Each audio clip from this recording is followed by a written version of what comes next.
Bien, buenas tardes a todos. Bueno, vamos a dar inicio a la clase para este día.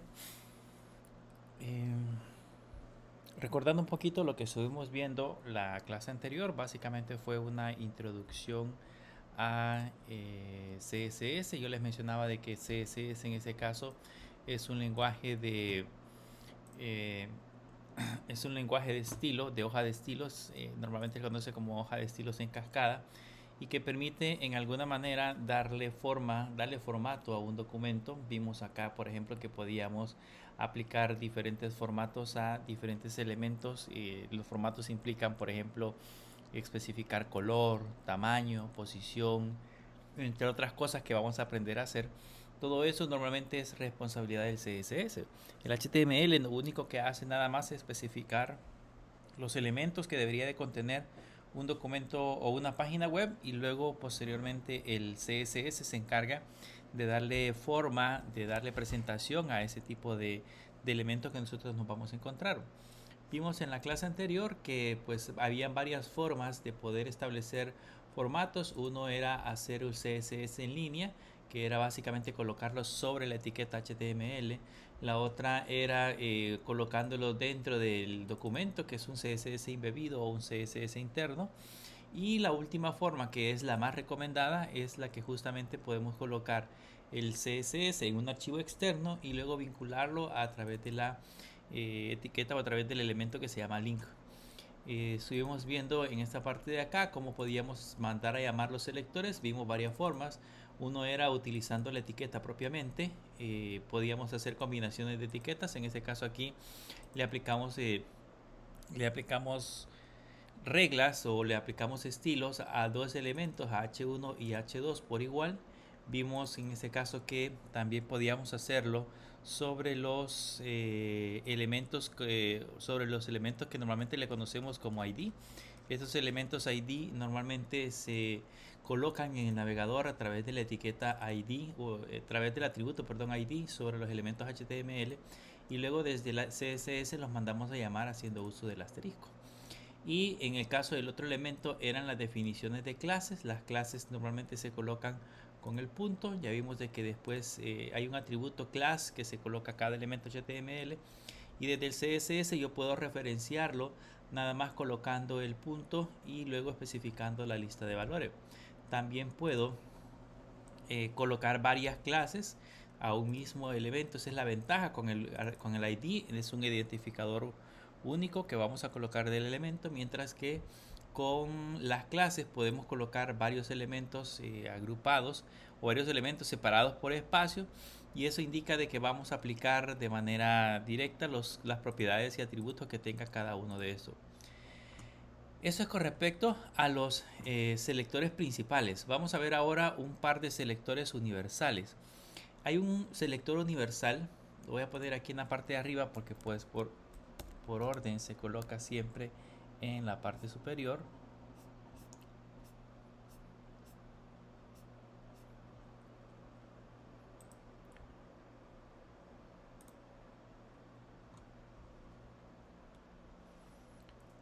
Por orden siempre se coloca en la parte superior, entonces lo voy a colocar en la parte de arriba. Y este selector normalmente que se le conoce como el selector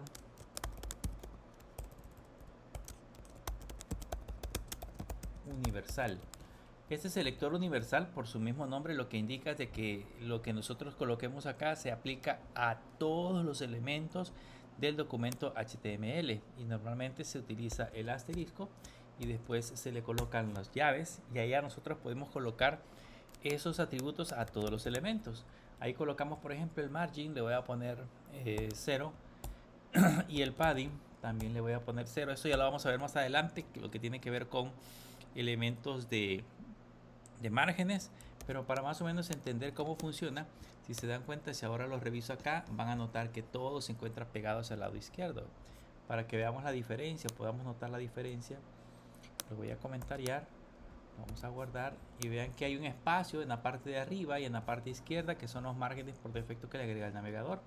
Si esto le quitamos los comentarios,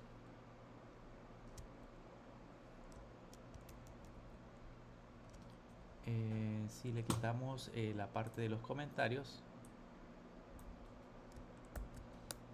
y lo volvemos a guardar, van a ver que ahora todos los elementos se encuentran pegados hacia el lado izquierdo. Entonces este selector universal básicamente se utiliza para realizar ese proceso.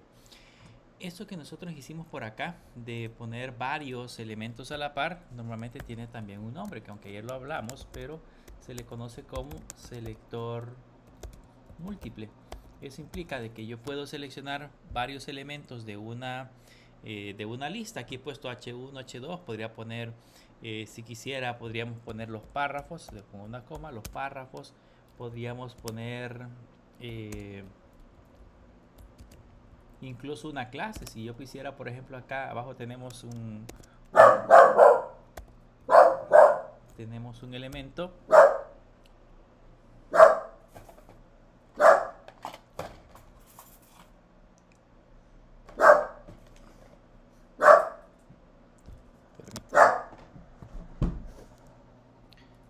Por acá tenemos un elemento que es en este caso un ID. Yo le puedo colocar artículo 1, por ejemplo, y también se lo va a aplicar a esos elementos. Esto normalmente se le conoce como selectores múltiples.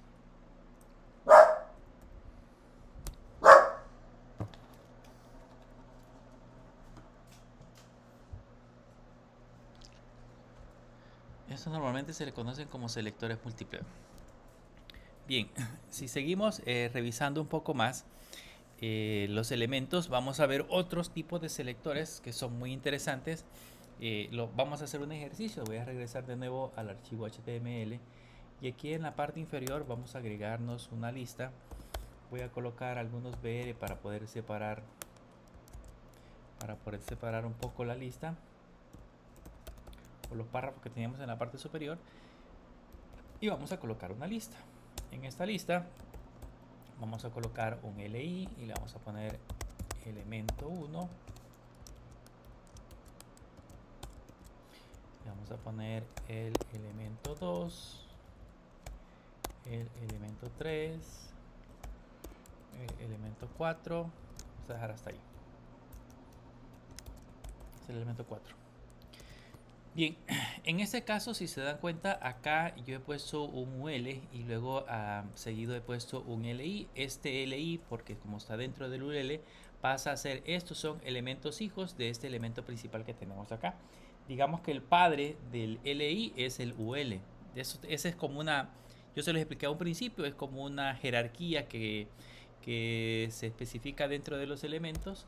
Y esa jerarquía se respeta. Entonces, si se dan cuenta, aquí ya aparecen estos datos, solo que por el momento no me aparece la viñeta porque le he estado quitando el margin. Vamos a comentariar la parte de los márgenes para que no nos dé error el universal. Solamente quería que lo tuvieran como ejemplo para que supieran que existe también el asterisco como selector universal, pero ya los tenemos acá. Entonces ya tengo elemento 1, elemento 2, elemento 3 y elemento 4. Entonces, existe una manera en la cual yo puedo colocar selectores, se le conocen como selectores, vamos a poner así, selectores por descendencia o selectores hijos directos, le vamos a poner ese nombre. Entonces, ¿qué es lo que vamos a hacer en esos selectores hijos directos? Como yo definí una etiqueta UL, luego le puedo colocar un espacio y le puedo colocar un LI, van a notar, vean la diferencia. Aquí es importante saber que lo que estamos haciendo, no estoy separando por coma, sino que aquí es un espacio.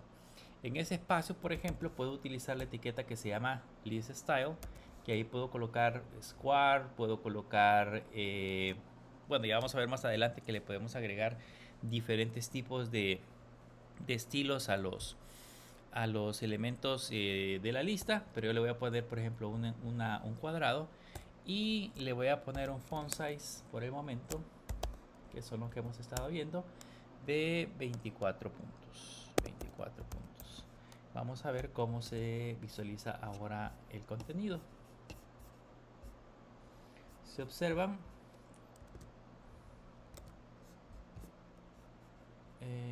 perdón, lo hice en el archivo equivocado. Vamos a cortarlo, tiene que ser en este archivo, aquí. Entonces veamos ahora, si observan, ya aparecen aquí los elementos un poco más grandes y aparece el cuadradito como elemento identificador.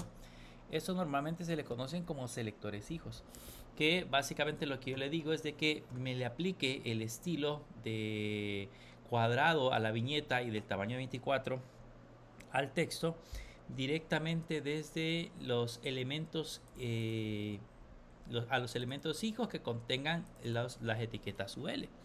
Entonces todos los elementos hijos de UL automáticamente se le aplican a esta información, a este dato. Pero hagamos un cambio, vamos a ver qué pasa. Por ejemplo, aquí en el elemento 2, vamos a dar un enter y voy a poner un L. ¿Se acuerdan que hicimos ejercicios de estos hace bastante? Y le voy a poner aquí un sub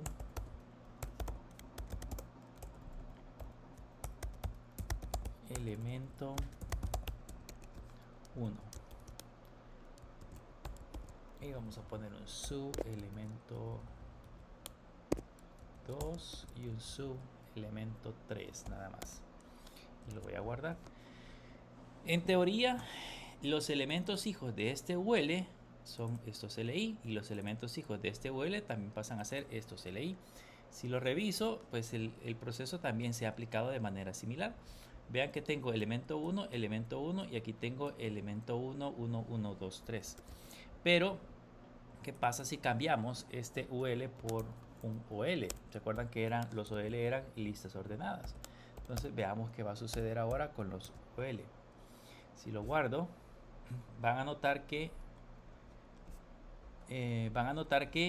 y de hecho se le siguen asignando a estos elementos LI, se le sigue asignando ese formato. Si le quito, por ejemplo, ahorita el selector, lo voy a comentar solo para que vean y tengan una idea. Si le quito el selector y lo ponemos en comentarios, van a notar que este es el formato inicial. Es un círculo para esos UL y esto, como es un OL, entonces lo que sigue es un numeral, o son valores numerados. Pero, ¿qué es lo que está sucediendo entonces y por qué me los está colocando como cuadros en esta parte de acá? Porque ahora aparecen como cuadros y yo sé que este es un OL. Lo que está sucediendo es de que aunque para nosotros el padre de este es este OL, pero digamos que el abuelito de este es este que tenemos acá y ¿cómo le llaman al abuelito? Al bisabuelo es básicamente este UL que tenemos aquí. Entonces el padre de todos estos LI es este que tenemos acá. Entonces, como la respuesta o la forma en la que yo le he puesto en la parte de arriba es identificar en ese caso los elementos que hemos mencionado, y estos son parte de este LI, así los identifica. Pero ¿qué pasa, por ejemplo, si ahora en lugar de ponerle un espacio colocamos un signo de mayor que? Voy a colocar esta parte de la numeración y aquí le vamos a poner un lifestyle también. Bueno, no le pongamos lifestyle, o sí, pongámosle lifestyle, pongámosle square para ver la diferencia.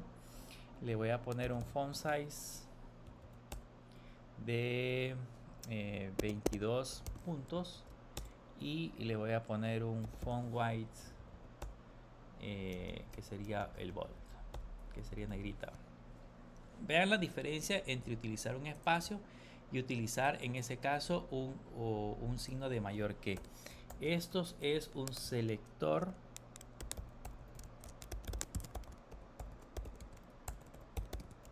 de hijo, pero ya es más directo todavía que el que teníamos en la parte superior. Entonces, si lo guardo, van a notar que ahora el OL que teníamos acá tiene un square. Pongámosle en lugar de square, creo que está un circle. Sí, está el circle. Pongámosle un círculo para que vean que pues puede aparecer con círculo. Ahí está el círculo. Entonces ahora este proceso que tenemos acá se lo aplicó directamente a este LI. Voy a comentar lo de arriba para que vean cómo sucede y voy a cambiar eso por UL. Solo fíjense lo que va a suceder ahora. Resulta que ahora el proceso que le hemos aplicado a los LI se aplica directamente a lo que estamos en la parte superior. Justamente ya no se lo aplica a este LI, digamos el círculo, solamente se le aplica directamente al elemento padre, al elemento hijo de parte de los UL que serían los padres, pero estos ya no aparecen afectados, estos ya aparecen normales. Y justamente aparecen así porque ahora yo estoy utilizando un UL. Como están en un segundo nivel, y en ese segundo nivel ya dependen, estos LI dependen de su padre directo que es el OL, entonces se lo aplica a él. Si ahora en lugar de OL yo le pusiera, en lugar de UL yo le pusiera OL, entonces ahora eso se lo va a aplicar directamente a los elementos que están en la parte de abajo. Entonces es así como funciona ese selector, ese tipo de selector de elementos hijo. Lo puedo hacer con un espacio o lo puedo hacer con el signo de mayor que. Solo que digamos que con el espacio yo puedo bajar varios niveles. O sea, si yo por ejemplo selecciono un LI, voy a seleccionar todos los elementos hijos a partir del padre de muchos niveles hacia abajo. Si tengo un párrafo, por ejemplo, a partir del elemento UL, todos los párrafos que estén, no importa el nivel en el que se encuentre, hacia abajo. O sea, estamos hablando de UL hacia abajo. Todos estos niveles hacia acá, no importa cuántos sean, ahí le va a aplicar automáticamente el estilo. Pero si lo hago con el signo de mayor que, la diferencia es que lo va a aplicar al elemento hijo más cercano, que sería, en ese caso, este elemento que tenemos acá. Entonces ahí sí tenemos que tratar de diferenciar a qué elemento es el que yo quiero, en ese caso, seleccionar. ¿Preguntas?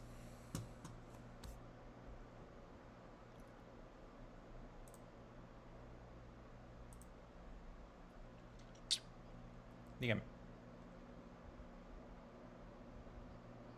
Ah, ok.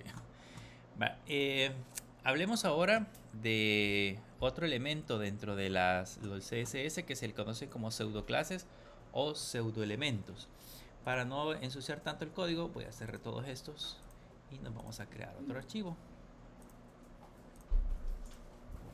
Me voy a crear otro archivo. A ese archivo le voy a poner pseudo-clases.html y me voy a crear por supuesto un CSS. En la carpeta CSS me voy a crear pseudo-clases.css. Cuando ya estamos en el pseudoclases.html, que es el que tenemos acá, voy a cerrar el index. Cuando estemos en el clase, pues aquí vamos a crear un HTML normal y aquí le vamos a poner como título, le vamos a poner pseudo clases y pseudo elementos. Y como tenemos un archivo externo, entonces también lo vamos a vincular. Le vamos a poner un link. El archivo es un CSS que tenemos dentro de la carpeta CSS y que se llama pseudoclases. Así ya lo tenemos vinculado. Entonces lo primero que vamos a hacer ahorita es crearnos un hipervínculo. Voy a crear un hipervínculo. Puede funcionar con otros elementos. Ya les voy a dar ejemplos, pero vamos a hacerlo ahorita con un hipervínculo. Al hipervínculo le voy a poner enlace. Y van a notar para qué sirven, por ejemplo, en ese caso las pseudoclases, que es con lo primero que vamos a trabajar. Normalmente se utiliza para tener acceso a ciertos atributos especiales dentro de los elementos HTML. Como por ejemplo, yo puedo crear una pseudoclase que o existe en este caso una pseudoclase que me permite que al momento de que nosotros colocamos el mouse sobre un elemento HTML, este pueda aplicarle un estilo diferente. No solamente estamos hablando de cambiar tal vez el color o tipo de letra, le puedo cambiar todos los estilos que yo considere necesarios y generar algún tipo de efecto especial. Entonces aquí ya tengo el hipervínculo, es un hipervínculo normal. Lo voy a guardar y lo voy a ver en el navegador para que lo logren visualizar y vean que no es nada diferente. Ahí está, dice enlace, está de manera predeterminada, está remarcado de color azul y está remarcado con unas líneas. Entonces me voy a ir al pseudoclase, a la parte del código y vamos a empezar a darle algunos formatos. Primero démosle el formato normal. que es la etiqueta AO. Le voy a poner que originalmente, para ver la diferencia, un tamaño de 24, digamos 24 puntos. Le voy a poner que va a ser de color, originalmente de color verde. Y le voy a poner que vamos a poner un text decoration. Ya vieron que originalmente se encuentra subrayado. Con ese text decoration yo puedo hacer varias cosas, como puedo, por ejemplo, ponerle líneas punteadas, dobles líneas, etcétera, etcétera. Pero también se las puedo quitar. Entonces le voy a quitar la línea punteada que tenía hasta ahorita y vamos a ver. Me le borré la llave. Y vamos a ver cómo se puede visualizar ahora. Ven que ahora aparece de color verde, aparece sin subrayado y un poquito más grande las letras. Pero lo que a mí me interesa es hacer un efecto de que cuando coloquemos el mouse acá, vean que ahorita no hace nada. Cuando coloquemos el mouse, incluso por ejemplo ahorita aparece una flechita, o una manita, perdón, se lo puedo cambiar y ponerle otro cursor diferente. Pero lo que quiero hacer ahorita es hacer un efecto. Para eso se utilizan las pseudoclases. Para colocar una pseudoclase se coloca la letra, en este caso la etiqueta o el elemento, puede ser una clase incluso, y luego le colocamos el elemento hover. Y acá ya le colocamos qué es lo que necesitamos. Lo que yo quiero es que cuando el mouse esté encima sea de color brown y que el tamaño de letra sea de color, de 32 píxeles. Y le voy a decir que el text decoration sea un underline, que esté subrayado. Entonces ahora sí, vamos a ver cuál es el efecto que generó haber utilizado esa pseudo clase. Si le ponemos el mouse, van a notar que ahora, vean, si lo muevo y me coloco sobre él, ya lo hace un poquito más grande. Y este es un efecto que hemos logrado sin necesidad de tener ningún tipo de código, solo simple y sencillamente utilizando CSS hacemos el efecto de que se pueda desplazar hacia arriba o hacia abajo. Vean, ahí hace el efecto de que se mueve hacia arriba y hacia abajo, o se hace más grande en ese caso, solamente utilizando pseudocódigos. Hagamos el ejemplo con un div, porque por aquí lo hemos aplicado con un enlace que podría decirse pues bastante común, pero hagamos el efecto con un div. Voy a crearme acá un div y a este le vamos a poner una clase. Ya vimos cómo funcionan las clases, y a esa clase le voy a poner caja 1, por ejemplo. Este en este caso sería el div que acabamos de diseñarnos.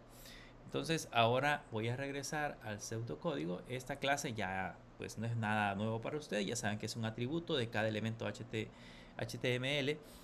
En este caso el atributo se llama class y el valor que tiene es caja 1. Puedo regresar acá y darle un valor predeterminado. Por ejemplo, como es una clase, le pongo punto, se llama caja 1. Y acá le puedo poner en este caso un tamaño. Originalmente los div no tienen tamaño, o sea, ellos ocupan el tamaño de su contenedor o el contenido, perdón, que tengan. Entonces por lo general están sin tamaño, pero nosotros le vamos a poner en ese momento un tamaño. Le voy a poner un tamaño de 200 puntos y le voy a poner un alto también de 200 puntos. Y le vamos a poner un color de fondo que sea, por ejemplo, un cian. Y ahí están los colores. Entonces si lo reviso, ahora ahí tenemos la cajita. Ahí está la cajita representada en ese caso en los colores que acabamos de generar. Ahora necesito aplicarle el efecto hover. Solo vamos a hacer con un div. Entonces le voy a poner siempre caja 1, 2 puntos hover. Abrimos llaves y aquí le podemos colocar que solamente cambie el color. Teníamos un color size. Voy a poner que cambie por un blue violet. Entonces, ¿qué es lo que va a pasar? En teoría, según lo que hemos programado, automáticamente cuando el mouse esté encima de esa caja que acabamos de generar, debería de cambiar de color. Vean que originalmente tiene color aqua, y si yo lo coloco cambia color violeta, sin presionar nada. Solo le pongo el mouse encima y automáticamente hace el mismo proceso que teníamos en el enlace. Este enlace crece, este cambia de color, y ese efecto o esa animación que acabamos de crearnos pues lo hacemos sin ninguna código de programación. Todo es hecho directamente solo con utilizar CSS como tal. Es mucho más bonito, mucho más fácil. Hay otros atributos que nosotros le podemos aplicar, incluso lo voy a hacer con el atributo A. No solamente está el hover, hay otro atributo que se llama activate o active, que ese es cuando nosotros, por ejemplo, le hemos aplicado o le hemos dado clic al elemento. Digamos que ahorita le voy a poner un color orange, por ejemplo. Cuando le hayamos dado clic y cuando ya lo hayamos dado clic, le vamos a poner que sea el subrayado. Entonces vean la diferencia ahora con el activate. Entonces ahorita hace el mismo efecto, lo coloco, me coloco encima, pero si le doy clic, ahora ya es un enlace. Bueno, aquí tendría que llevarnos hacia otra página para que se pudiese mostrar el efecto. Pero básicamente cuando regresa ya pasaría a ser un vínculo visitado, y ese vínculo visitado debería de aparecer en ese caso de otro color.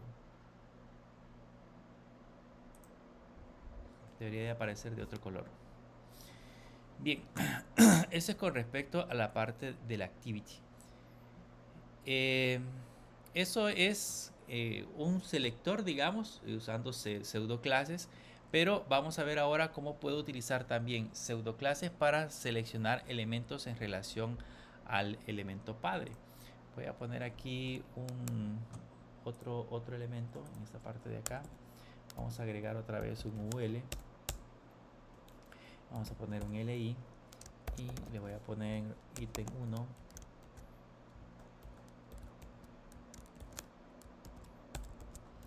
Voy a poner ítem 2, ítem 3, ítem 4, ítem 5, solamente.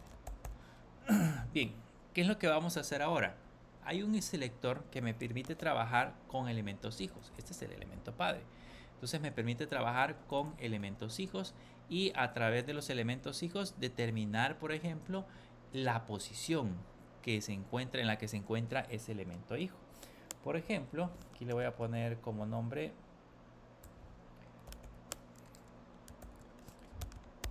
seleccionar elementos con relación a su padre. Entonces aquí, ¿qué es lo que vamos a hacer? Vamos a poner un LI, que es el elemento hijo. Ponemos en este caso la subclase, que es nth child, que tenemos acá, y adentro le vamos a colocar, o le podemos colocar en ese caso un valor. Ese valor que le vamos a colocar adentro representa en ese caso la posición del elemento que nosotros queremos seleccionar.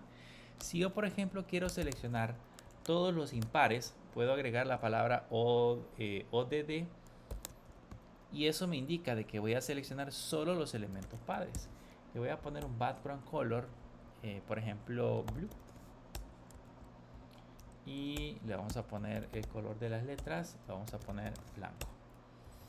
Eso es en el caso de que sean solamente los pares. Si ahora lo reviso, van a notar que ítem 1, como es el elemento 1, es un impar, perdón. El elemento 3 es un impar y el elemento 5 es un impar. Entonces solamente se lo aplica a los elementos impares. Pero ¿qué pasa, por ejemplo, si yo se le quiero aplicar otro color a los elementos pares? Entonces aquí pueden escribir event y digamos que este va a ser brown. Y ahí ya tenemos simulada como una bandera. Entonces vean, aquí solamente le aplica el color rojo o el color brown, perdón, se lo aplica solamente a los pares. El 2 y el 4 es un elemento padre. Si yo, por ejemplo, en el HTML agregara más ítems, automáticamente esos irían colocándose de diferentes colores. ¿Dónde se utiliza bastante eso? No sé si han visto que es muy común en las páginas web, cuando estamos trabajando con los sitios web, que las tablas aparecen unas tablas de color blanco, unas filas, perdón, de las tablas de color blanco, y otras filas de la tabla de color gris. Entonces, en ese caso lo que se hace o lo que está sucediendo cuando estamos colocando estos elementos es que estamos utilizando estas propiedades donde le puedo cambiar color a la fila dependiendo de su posición. Si es en ese caso impar, entonces que le ponga un color, y si es par, que le ponga otro color. Ese es básicamente el efecto que sucede. Hablemos ahora de los elementos before y after. Voy a colocar aquí dos párrafos y le voy a poner un lorem 20. No, vamos a poner más. Un lorem 30. Y voy a poner otro párrafo más. Vean, voy a hablar ahora de aquí abajo. Estos se le llaman pseudoelementos.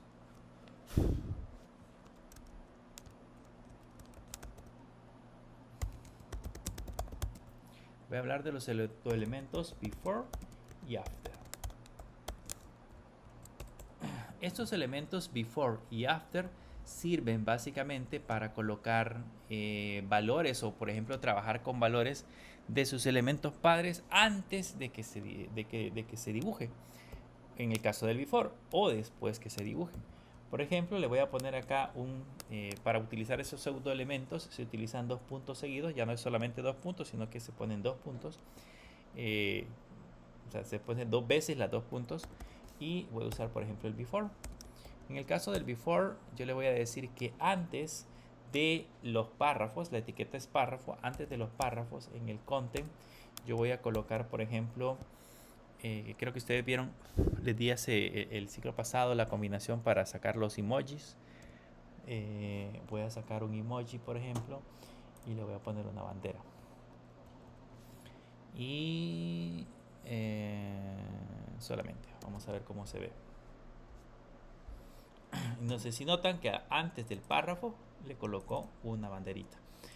Podríamos usarlo para las viñetas. Las viñetas originalmente les aparecen aquí en los ítems, les aparecen algunos elementos. Aquí no se notan las viñetas porque están de color blanco, pero normalmente les aparece un cuadro, un círculo. Nosotros podríamos personalizar esas viñetas y en lugar de utilizar los valores, utilizar los iconos. Entonces este icono que tenemos acá, que sería en este caso un emoji, se lo podríamos aplicar directamente hacia las viñetas. También podría hacerlo con el after. En el caso del after haríamos lo mismo. Puedo poner la palabra content y en esa palabra content le puedo colocar, digamos, otro emoji. Esta, digamos, hay varias banderas, pero pues por el momento eso se me ocurre, o son las más próximas. Y vean que después de que termine el párrafo aparece en ese caso la banderita. Esa banderita ya me la coloca justo después del contenido que tenemos dentro del párrafo como tal. Entonces estos son los efectos que generan el before y el after. Pero también existen otros pseudocódigos, se le conocen como first line, y existe el otro que se llama first letter.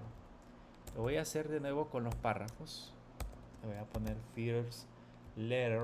Vamos a empezar con el letter y solo le voy a poner un font size de 40 px, de 30 puntos, un font size de 30 puntos. Si voy a revisar, bueno, ahorita lo que hizo es la más grande es la bandera, porque tengo como primer elemento la bandera. Voy a quitar voy a comentariar nada más, y para que puedan ver el efecto, y van a notar que aquí pusimos la primera letra más grande. Si ustedes quieren hacer ese efecto de colocar la primera letra, se ven normalmente en los artículos de los periódicos que aparece la primera letra un poco más grande. Esta podría ser una forma de hacerlo con CSS, utilizando el first letter. O sea, le ponemos en este caso la etiqueta. Yo he usado la etiqueta párrafo, pero puedo usar una clase, puedo usar un ID, puedo usar otra etiqueta como un div o cualquiera de las que hemos visto anteriormente. O sea, no estoy obligado a usar solamente párrafo. Pero básicamente aquí lo que hacemos es de que a la primera letra le hemos aplicado justamente ese proceso. También puedo no solamente utilizar,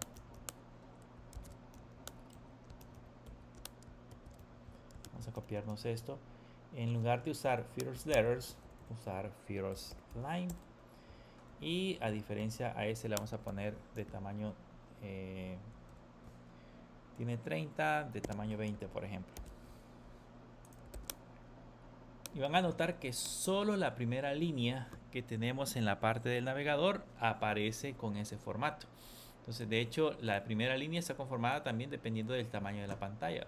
Si nosotros reducimos el tamaño de la pantalla, automáticamente la primera línea se va haciendo un poco más pequeña y él de manera automática también va reduciendo el tamaño del resto.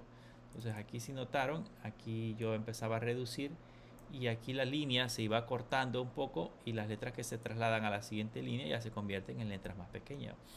Esto es justamente porque yo le he indicado que todo el texto de la primera línea se le aplique un formato específico. Entonces eso hace que sea mucho más fácil aplicarle ese tipo de efectos que muchas veces se utilizan en los periódicos más que todo para especificar esos elementos. También puedo hacer selectores, le vamos a poner aquí, por atributo. Cuando hablamos de selectores por atributo, les voy a poner un ejemplo acá. Vamos a poner de nuevo un formulario de tipo text. Le vamos a poner un placeholder y que diga ingrese su nombre. Voy a poner algunos BR. Y vamos a poner un input. Este le vamos a poner un input email.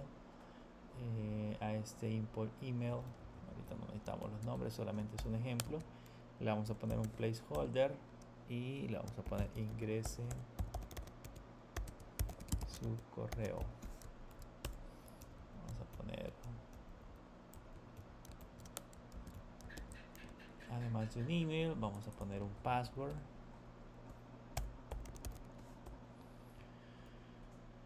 Y en ese caso, aquí le vamos a poner ingrese, o solamente le vamos a poner contraseña. Entonces, estos son 3 cuadros de texto. Si yo los guardo, van a notar que aquí aparecen en la parte inferior 3 cuadros de texto normales, como lo hemos estado viendo anteriormente. Pero ahora yo puedo hacer selectores por atributos, se le llaman, la manera en cómo nosotros podemos seleccionar estos elementos.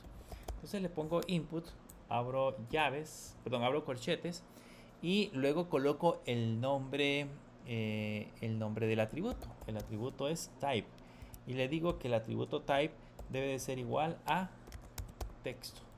Entonces, básicamente lo que le estoy diciendo es que a todos los inputs que el tipo sea texto, yo le voy a poner un border de 3 puntos que va a ser sólido y que va a ser de color blue.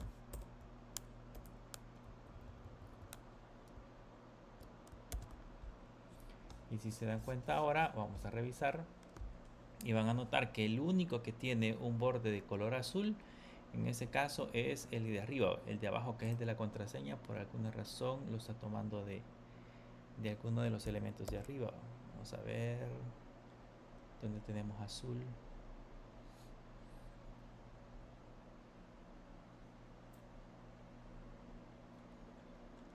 No hay. Bueno, de manera predeterminada lo de tener asignado directamente del navegador. Solo por curiosidad vamos a averiguar. Si quieren saber, bueno, ya no aparece. Si quitamos el inspector, no, ya no aparece. Bien, solamente le pongo acá el color azul al que tenemos en la parte de arriba. Bien, ahora que ya tenemos este de color azul de la parte de arriba, pues si observamos y agregamos, por ejemplo, otro input, imaginémonos que este lo queremos, por alguna razón lo queremos, vamos a tener varios. Entonces eso se lo va a aplicar solamente a los elementos de tipo text.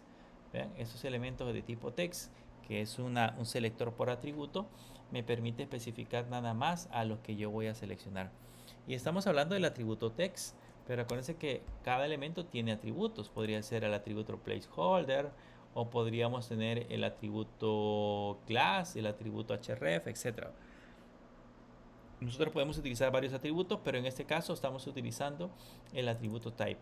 Todos los inputs de tipo type, todos los inputs que en el atributo type tengan texto, automáticamente les va a colocar este elemento que tenemos acá.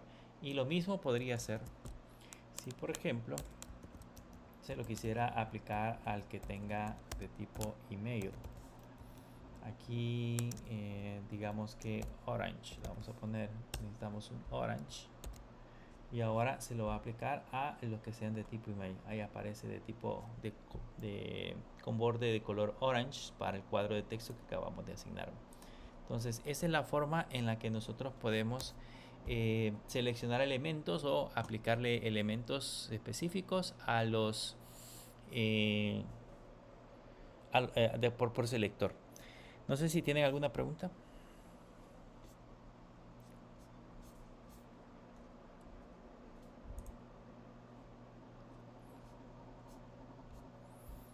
Con esto que acabamos de ver, ya hemos cubierto todas las formas distintas de las cuales nosotros podemos aplicar formatos de CSS a diferentes elementos que tenemos dentro de nuestro HTML. Ya vimos desde la clase anterior, vimos que lo podemos hacer por etiqueta, lo podemos hacer por clases, lo podemos hacer eh, lo podemos hacer por clases, por ID, podemos hacer selectores globales, podemos en ese caso seleccionar elementos específicos como en el child, o seleccionar, por ejemplo, elementos hijos, apuntar directamente a elementos hijos. Podemos hacerlo a través de pseudocódigos, podemos utilizar pseudoelementos en este caso, y podemos incluso hacerlo por atributo.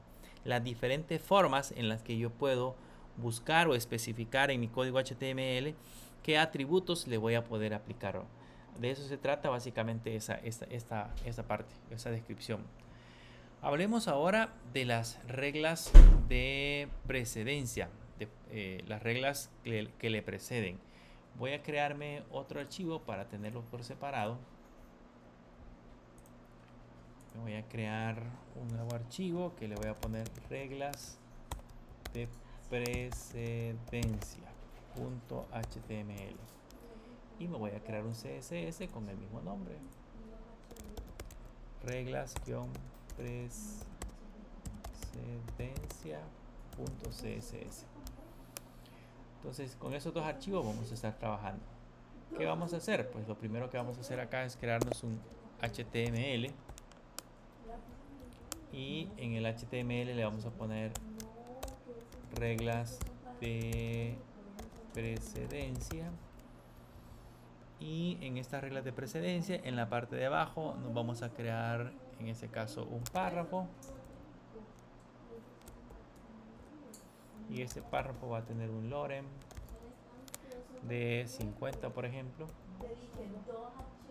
y ese párrafo, este párrafo lo vamos a duplicar solo para tenerlo como ejemplo. ¿Okay? Bien, cuando hablamos de las reglas de precedencia, estas tienen que ver mucho con el orden en que se van a aplicar los estilos CSS que nosotros definamos a un documento CSS, a un elemento HTML. Por ejemplo, aquí me puedo crear el atributo de párrafo y decirle que le voy a poner un font size de 36 puntos, por ejemplo, y le puedo decir que le voy a colocar un color blue. Este sería para el párrafo. Entonces, si ahora lo guardo y me voy a recuperar ese archivo en la parte del navegador,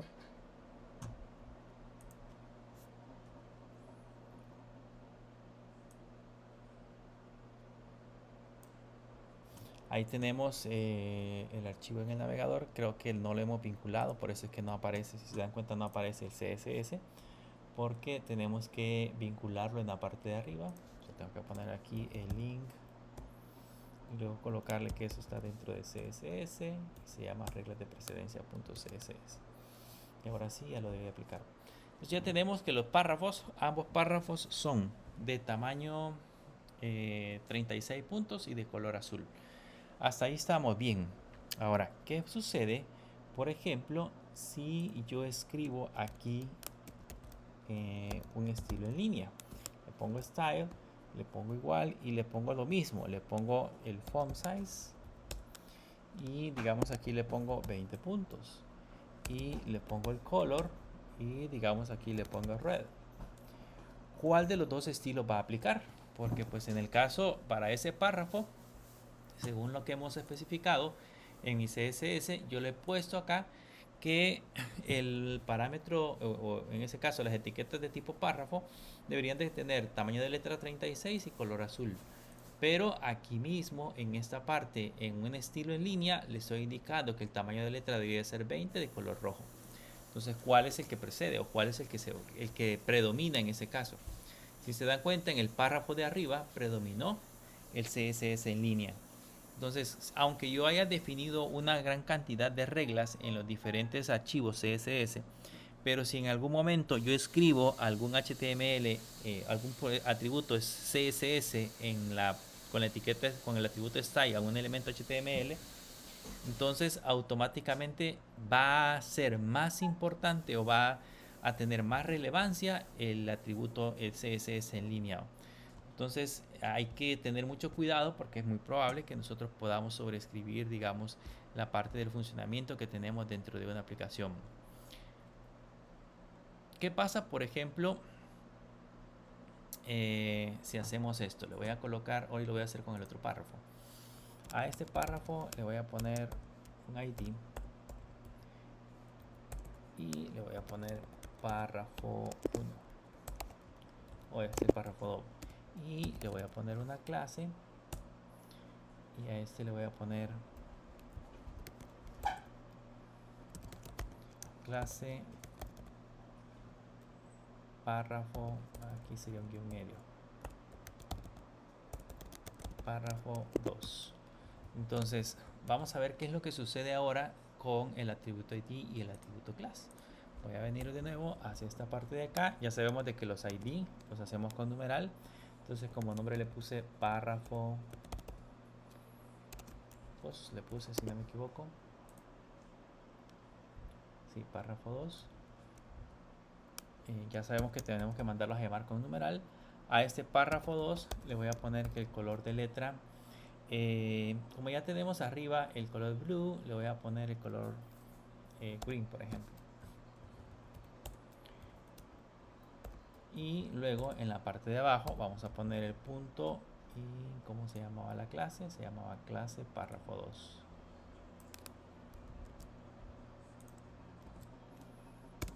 Abrimos llaves y ahora a este le voy a poner un color y a este le vamos a poner un morado, sería violeta. La pregunta acá es que al mismo elemento tiene tres atributos específicos. Tiene este de párrafo, que es de color azul, tiene este numeral, que es de color verde, y tiene este otro de aquí abajo, que es una clase que le dice que va a ser de color violeta. ¿Cuál de los tres colores va a tomar? O sea, ¿cuál es el más importante según el orden de precedencia? Si revisamos, van a notar que el que le aplicó es el de color verde. Si vamos a revisar cuál es el color verde, es en ese caso el ID.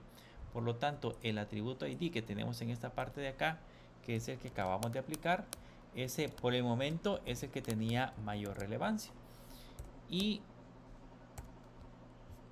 en el caso, vean que no importa en qué orden nosotros lo coloquemos, puedo colocar primero la clase, perdón, lo voy a guardar.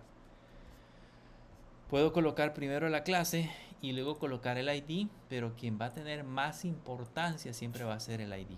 Así que si yo coloco un atributo y después de eso le pongo estilo CSS, debo de estar seguro, debo de estar consciente que lo que le va a aplicar al documento siempre va a ser el que tenga mayor relevancia, que en este caso es el numeral. ¿Cómo podemos darnos cuenta de eso? Si yo le doy clic derecho y le doy inspeccionar, creo que eso lo vamos a estar usando mucho en la consola. Yo les he dicho que si le hago clic acá, puedo seleccionarme el párrafo. Van a notar que en la parte izquierda aquí me aparece el elemento en la parte superior, el elemento que le está aplicando el color. Y si se dan cuenta, por ejemplo, el de la clase aparece tachado y el de la etiqueta también aparece tachado. Como el tipo de letra o el tamaño de la letra no se cambia en ninguno de los que están arriba, entonces le aplica al primero que aparezca en la parte de abajo. Si eso, o al que se encuentre más cercano en la parte de abajo. Entonces ese es como el nivel de precedencia, el nivel en el que preceden los elementos que le vayamos aplicando directamente a nuestra aplicación. De hecho, hay algo importante, quiero ver si lo podemos simular. Voy a poner otro párrafo. Voy a copiarme otro párrafo.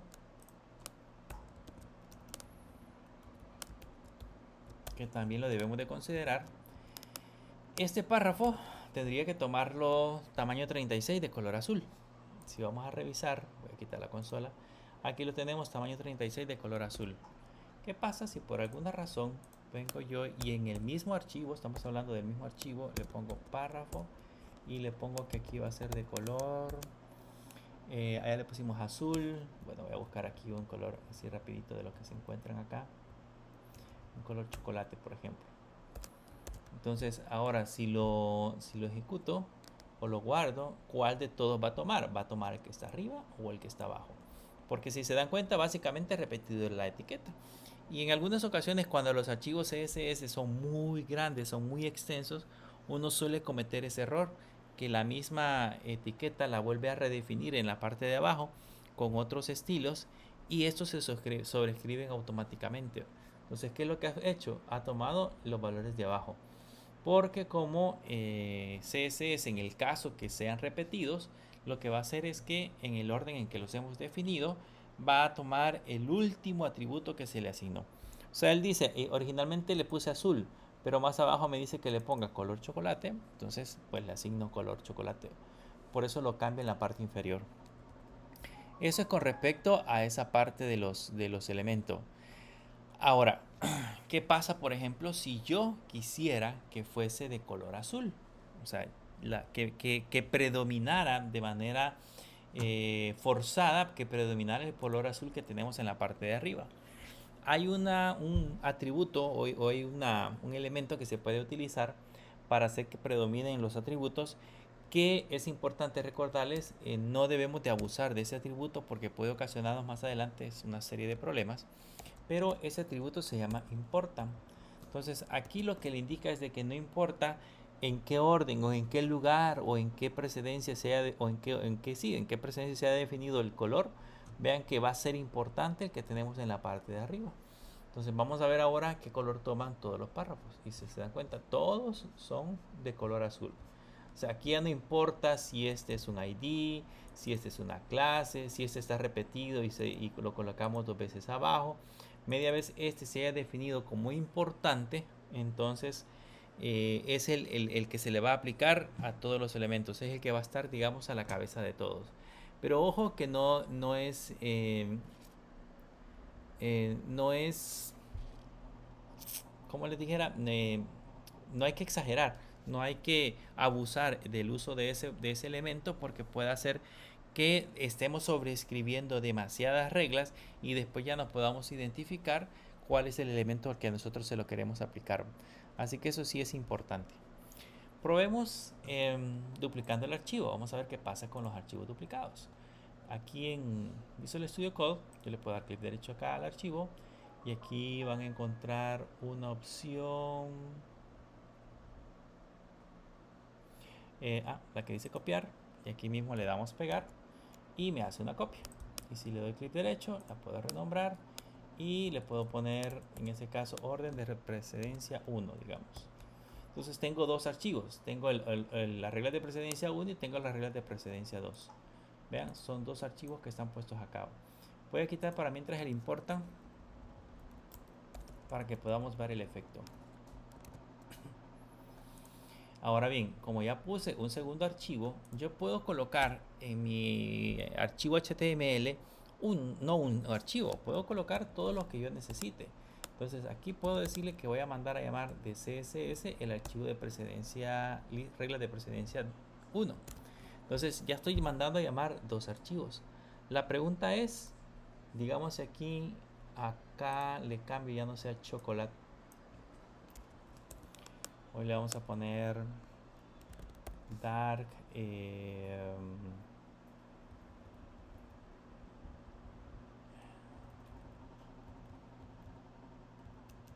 dark le vamos a poner. Entonces le voy a poner ese color. Entonces ahora que ya tengo el color asignado, la pregunta es cuál le va a asignar o en qué orden de precedencia le va a asignar. ¿Qué color va a tener el párrafo o los párrafos que no tengan un atributo o que no tengan una clase? Si se dan cuenta,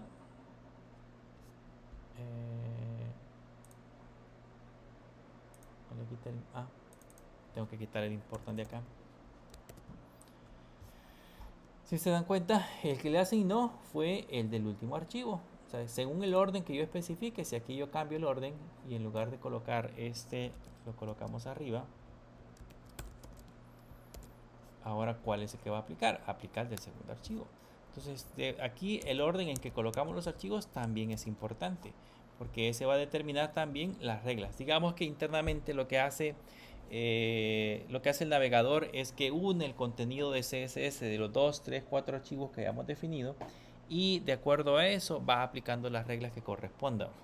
Por eso es importante estar muy claros como nosotros los hemos ido colocando para no confundir ese orden de precedencia que normalmente aplicamos. ¿Dudas?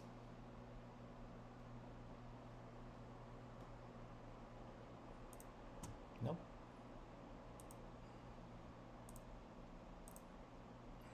Bien, veamos entonces ahora otro elemento.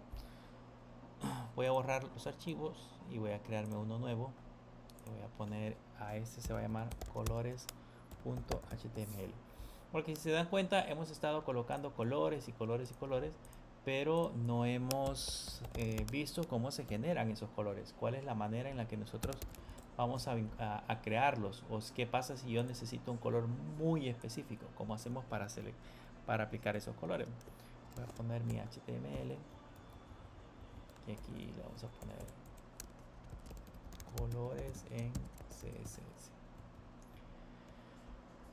Y para los colores voy a poner una etiqueta H1, le vamos a poner título 1.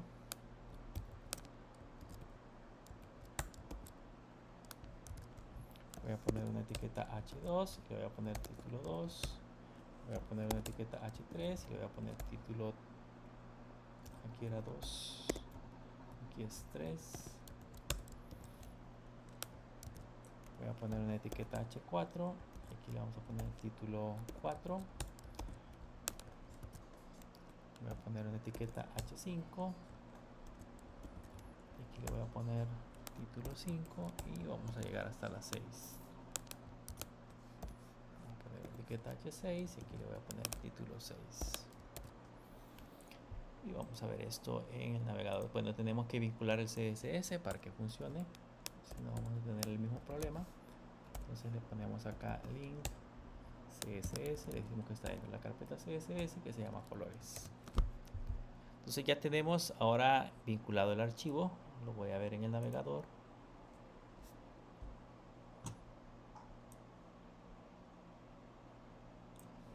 Y ahí tenemos título 1, título 2, título 3, 4, 5 y 6 hasta el último. Entonces, de lo que vamos a hablar ahorita es cómo podemos establecer colores. Hay varias maneras en las cuales nosotros podemos aplicar colores a los elementos CSS. Uno de los primeros, de las primeras formas es utilizar los nombres. Entonces, si voy acá, voy a ponérselo al H1.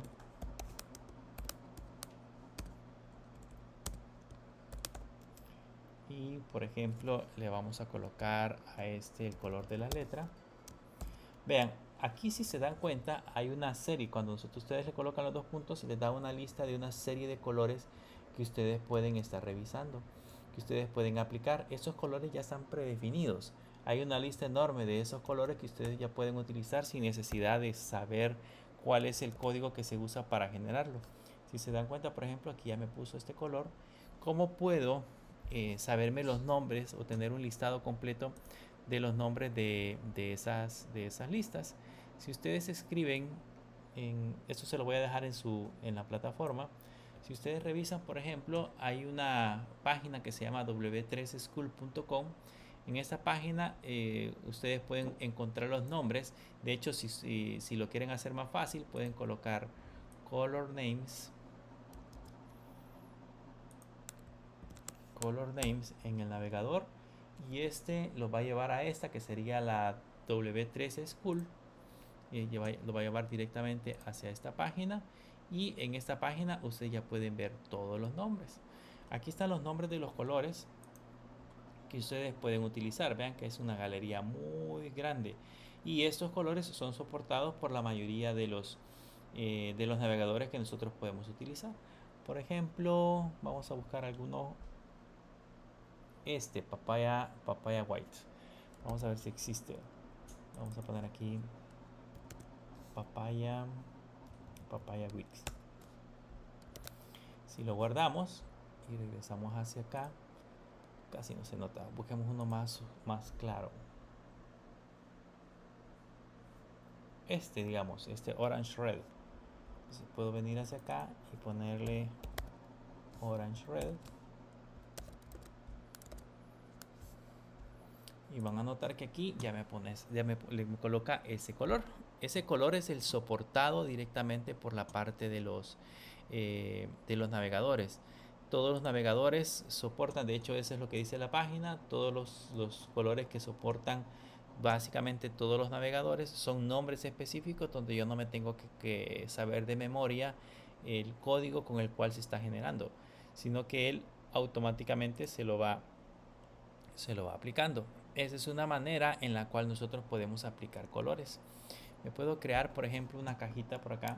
Lo importante de los colores es que los colores no solamente se aplican a las letras, sino que se lo aplicamos en todo lo que tenga que ver con colores. Bordes, voy a poner un div. Si voy a trabajar con bordes, le vamos a poner una clase y le vamos a poner caja 1.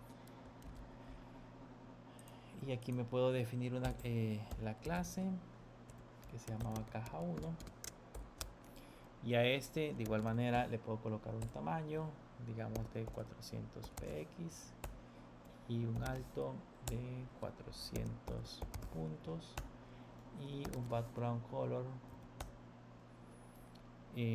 Aquí podemos colocar un blue violeta, un azul violeta, como lo que hemos estado viendo anteriormente. Y van a notar que eso también se aplica a esos cuadros. Yo puedo usar esa combinación de colores para colores de fondo, para colores de letra, para si quisiéramos verlo también lo podríamos utilizar para los bordes, si en el caso vamos a seleccionar bordes, etcétera. Todo donde necesitemos aplicar colores se utiliza en ese caso ese valor. Hablemos ahora de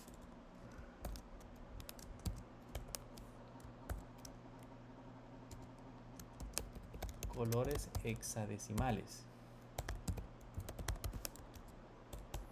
¿Qué pasa con los colores hexadecimales? Nosotros podemos definir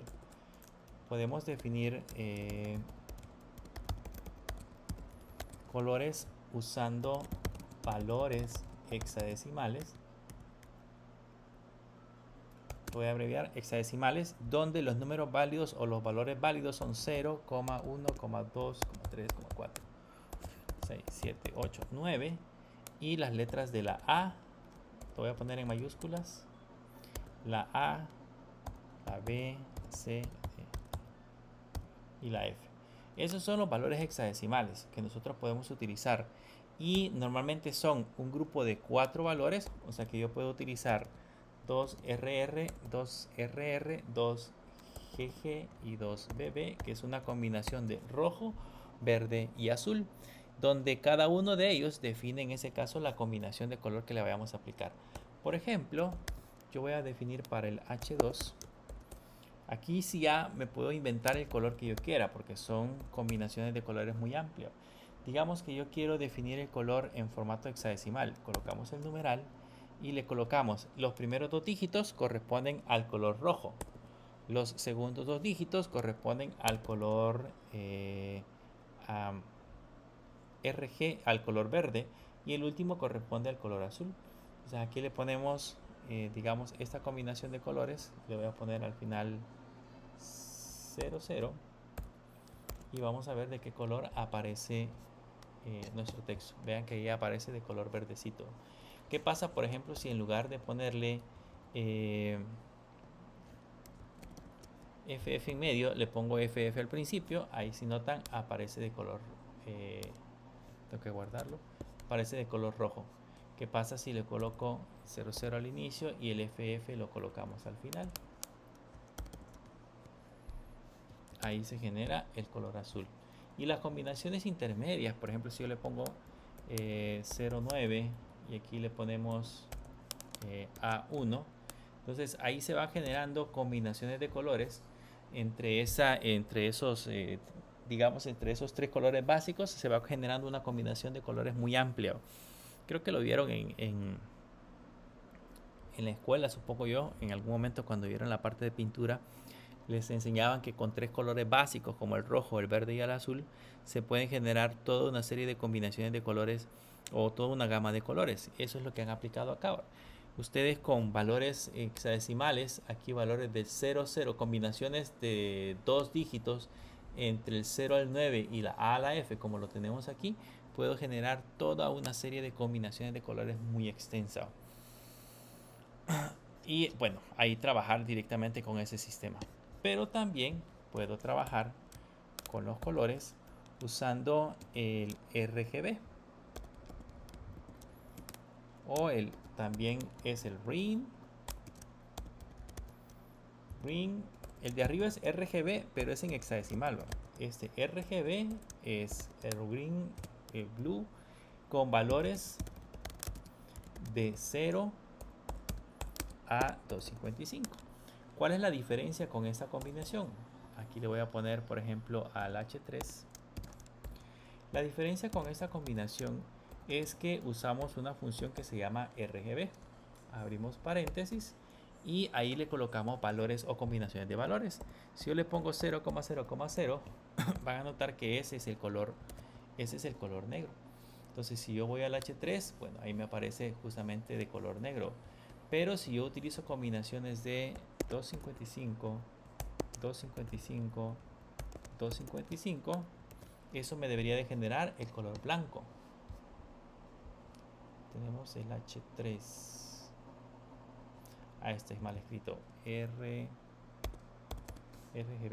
Así. Me debería de generar el color blanco. Por eso es de que ahora ya no se ve. Entonces aquí puedo hacer combinaciones intermedias así como lo hicimos arriba. Si a ustedes no les gusta mucho el hexadecimal, lo pueden hacer aquí con números. Si yo coloco 0 al inicio y coloco 0 al final y solo dejo 255 en el centro, eso me produce el color verde. Si le coloco 255 al inicio, le coloco 0 al centro, eso me produce el color rojo. Y si hago lo mismo, le coloco 0 y le coloco 255 al final, me produce el color azul. De ahí viene el RGB, del Red, Green, Blue. La cuestión es que ya con esos valores yo puedo hacer combinaciones de números internas y con esas combinaciones de números puedo generar valores de colores o colores de diferentes tipos. Aquí por ejemplo he puesto ese, digamos que le voy a poner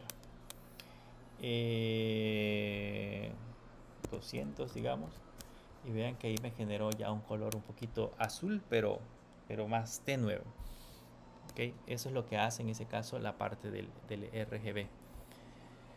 También puedo utilizar el RGBA.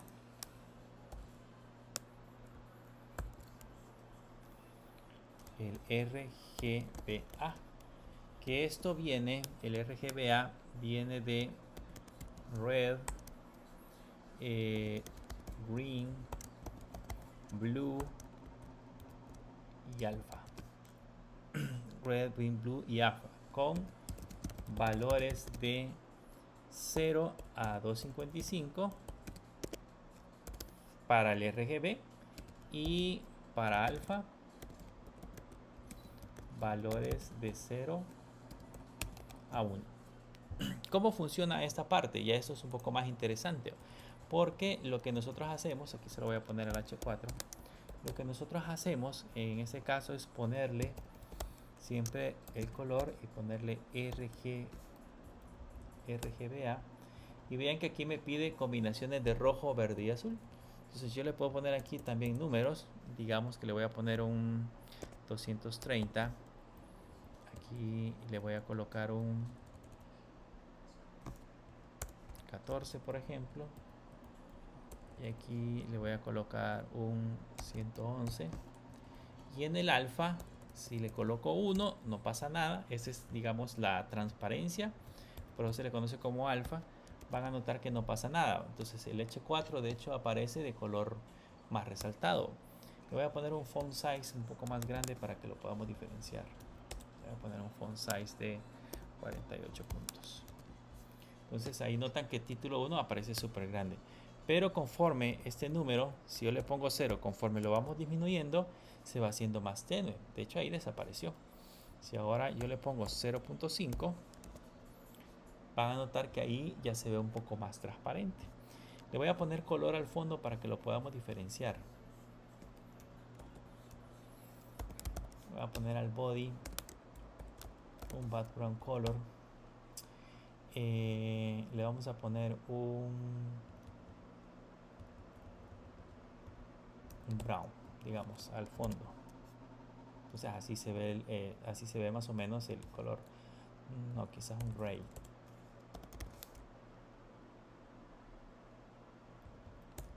Vamos a ver cómo se ve gray. Así, ¿verdad? Entonces, la cuestión es de que ese color que hemos aplicado acá, que es el color RGBA, ahora le está indicando de que ese texto es semitransparente. Entonces, por ejemplo, para verlo mejor, se lo voy a aplicar a la caja. Aquí tenemos el background color. Voy a poner esto como comentario para que les quede como referencia. Y le voy a poner un background color RGBA de esa forma. Y le voy a poner transparencia 3, 0.3. Y van a notar que ahí, bueno, si tuviéramos algo por la parte de atrás, si tuviéramos una caja, tal vez con un texto, se lograra diferenciar esa caja del texto. Si tuviéramos una imagen, por ejemplo, encima de esa caja, lograríamos ver un poco la parte de la imagen. Esa es una semitransparencia que nosotros podemos hacer haciendo uso de este color. Ahorita porque no hemos visto todavía el tema de posicionamiento, no podemos colocar todavía una imagen encima de otra o un texto encima de otro, pero más adelante cuando estemos trabajando con semitransparencias les voy a enseñar cómo se hace el proceso de colocar la transparencia y cómo se puede ver en ese caso ese color. También podemos utilizar colores HSLA, que estos vienen de Hue, que es en ese caso, si no me equivoco, es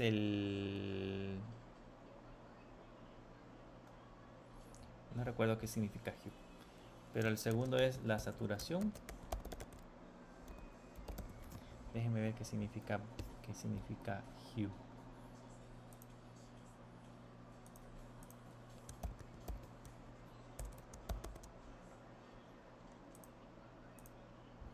El matiz.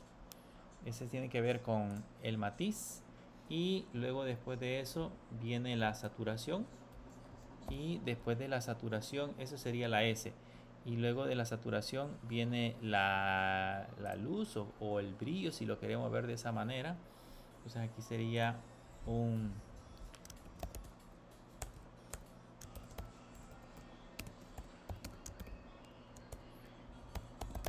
light, un brillo, y por último un alfa como el anterior.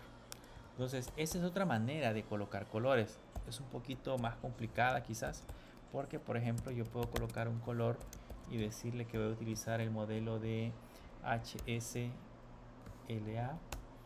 y aquí me pide los tres elementos, que sería hue, saturation y lightness. Entonces, ¿qué tengo que hacer? Sustituirlo y colocar valores. Por ejemplo, voy a colocar un 60, voy a colocar el segundo es un porcentaje, voy a colocar un 100%, el tercero también es un porcentaje, un 50%, y el último es un valor decimal, entonces le voy a poner 0.7. Y eso daría como ese colorcito amarillo que ustedes ven ahí. Le voy a poner un font size de 32 puntos. Y si voy a revisar, aquí se encuentra ya el color amarillo, que es el color de la saturación.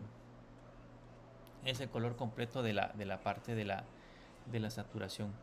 Hay un sitio web, se los quiero mostrar, que también se los voy a dejar en la parte de la plataforma, que también trabaja con estos tipos de colores. Si ustedes entran, ahí les voy a dejar el link, van a notar que este tiene estas combinaciones de colores, los colores en hexadecimal, y si ustedes le hacen clic a cualquiera de ellos, van a notar que les va a dar el color hexadecimal que requieren para esta combinación. O sea, eso que ustedes ven acá es lo que van a poner en hexadecimal, y eso que ustedes ven acá es lo que van a poner en RGB. Entonces, de hecho, aquí les dice el RGB es 07758, el hexadecimal es este que tenemos acá, aquí nos lo muestra. El HSL es ese que tenemos aquí, tendría que ser 0.46, 100% y 0.15%. Y si vamos buscando un poco más abajo, van a notar que aquí les va a dar las combinaciones de colores para este color que tenemos acá, las combinaciones de colores hacia lo más oscuro, o las combinaciones de colores hacia lo más claro, hasta llegar al más claro. Con esto nos puede ayudar mucho para que nosotros podamos, por ejemplo, hacer combinaciones de colores adecuadas para nuestro sitio web. Porque si bien es cierto, uno puede, digamos, poner el color base, el del color de la universidad, pero a partir del color de la universidad uno se pregunta qué otros colores me pueden ir combinando para que mi sitio se vea mucho más atractivo. Entonces aquí tenemos el color base, y a partir del color base podemos generar el resto que tenemos hacia la derecha. Si ustedes escriben Color X en Google, les va a dar de hecho una paleta de colores que ellos mismos han generado, y que si ustedes lo mueven, aquí les va a dar las combinaciones en RGB, el valor hexadecimal, este CIMK, que es también otra combinación, HSV y el HSL, que sería en ese caso la parte de la saturación. Y hay otros sitios adicionales que ustedes pueden visitar, donde todavía se pueden dar cuenta de todos los posibles colores que puedan generar. Si yo selecciono, por ejemplo, cualquier color de acá, de esta paleta que tenemos aquí, aquí en la parte de arriba me aparece el color en hexadecimal, el color en RGB y el color en HSL que yo puedo utilizar en el HTML. Entonces hay diferentes maneras, yo no me tengo que saber los colores exactamente, hay diferentes maneras de poder encontrar esos colores matizados.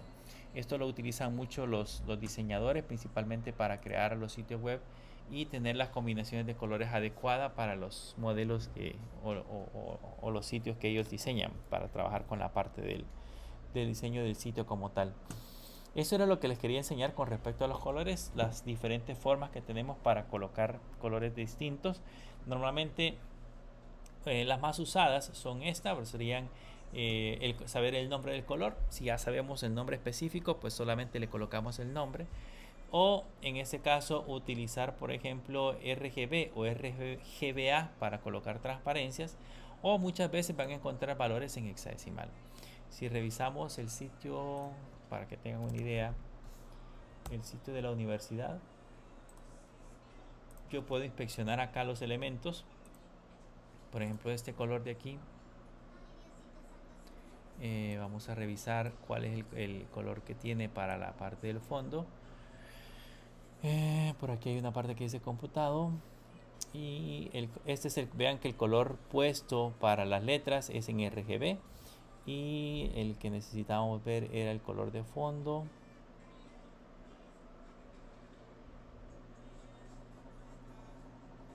No tiene color de fondo. Veamos, digamos más abajo, este creo que también es un div.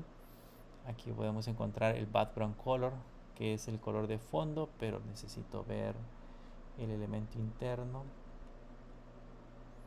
No, creo que lo han dibujado con otra parte. Eh, pero básicamente así es como podemos encontrarnos los diferentes colores. Para las letras, por ejemplo, aquí están los colores de las letras. Vamos a ver si entramos a alguno de los sitios que ya tiene la parte de la universidad. Y ahí nos vamos a encontrar con todas las combinaciones de colores que ellos han utilizado.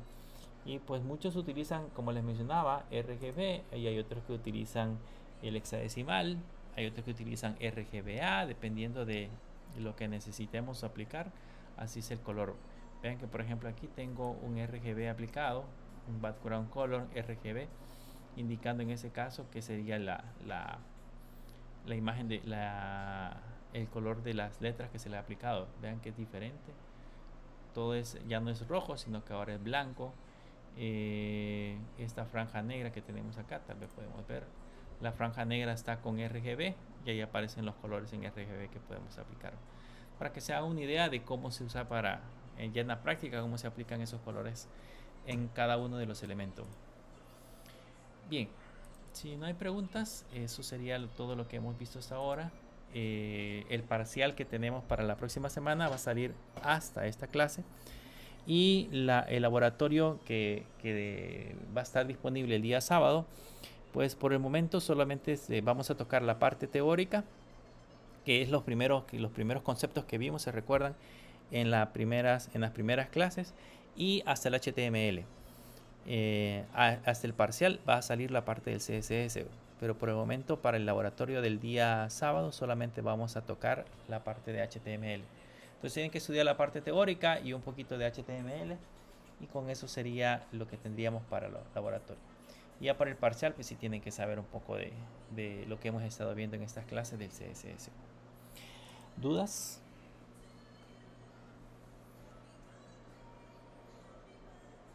Ok. No se les olvide también que mañana ya va a estar disponible también el laboratorio de Mongo, para que lo puedan chequear, y para el parcial de Mongo va a ser todo lo que esté publicado en la plataforma. Tengo unas clases pendientes que tengo que publicárselas, así que están pendientes para revisarla. Por el momento para el laboratorio de mañana hasta lo que hemos visto, pero para el parcial de la otra semana sí, y yo les voy a publicar otras 2 clases más o menos, y esas clases son las que van a aparecer en el examen parcial. Si no hay preguntas, pues eso sería todo, y que pasen una feliz noche.